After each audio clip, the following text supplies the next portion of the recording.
Reports were published on newspapers that a ship named MT Hafnia Taurus that was carrying 30,000 metric tons of fuel had been turned away on the 6th of December. The ship had reached the Colombo port on the 2nd of December. Speaking at a media briefing held at the Department of Government Information today, Chairman of the Ceylon Petroleum Corporation, Janaka Rajakarna, said that the United Petroleum Company's fuel ship was turned back due to an internal issue of the company. He added that the ship was carrying 15,000 metric tons of octane 92 fuel and 15,000 metric tons of diesel. This ship had reached Sri Lanka, and because of an internal issue of the company, the fuel had not been unloaded and the ship was turned away. The Petroleum Corporation is in possession of sufficient stocks of fuel. Also, we have placed orders for fuel until the month of April next year. Therefore, we have the capacity to face any situation. There is absolutely no need to have any fear regarding a fuel shortage. We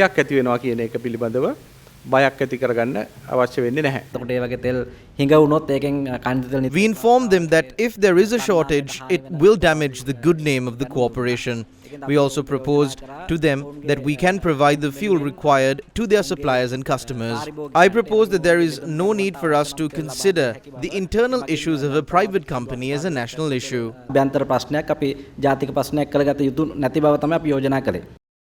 The former government allowed for 3 private companies to enter the local fuel market to ensure that the general public will never have to face issues similar to those that they have faced during the economic crisis.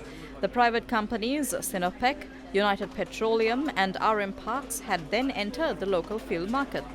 It was agreed that each company will be given 150 fuel stations operated by the Ceylon Petroleum Corporation, and agreements were also reached to open up new fuel stations. කවුද ලංකාවේ petroleum industry එක නියාමනය කරන්නේ? දැන් මේ ප්‍රශ්නේ තියෙන්නේ දැන් මේ ප්‍රධාන සමාගම් මේ වෙනකොට ඉන්නවනේ 4ක් දැන් ලංකාවේ තෙල් සපයන්. දැන් අද කියයි ඔය සමාගම අපිට ගේන්න බෑ කියලා. හෙට තව සමාගමක් කියයි. අනිත් තව සමාගමක් කියයි. එතකොට කොහොමද කොතනින්ද මේක කන්ට්‍රෝල් කරන්නේ? දැනට නියාමනය කරන්නේ ඇමතිවරයා. ඒ කියන්නේ අමාත්‍යාංශය තමයි නියාමනය කරන්න තියෙන්නේ. For the moment, it is regulated by the ministry. It is the ministry that has to regulate. According to our manifesto, our plan is to hand this over to the Public Utilities Commission. It is to be regulated through that institution. There are some legal requirements that have to be fulfilled for this to be done, and they are being formulated. With regard to the other question that you asked, there is no point in blaming us because these companies had come into Sri Lanka due to several decisions that were taken in the recent past. These companies were brought in due to the dollar crisis.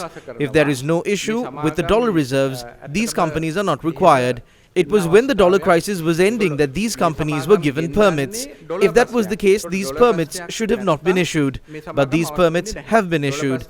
The issue is that these companies have not made any investments. Purchasing fuel is the only investment they make. We cannot call them competitors because their price is higher than the price of the Ceylon Petroleum Corporation. They have submitted a claim. We can move forward and manage the situation without any issue. No matter how these companies act, they will now have 300 fuel stations.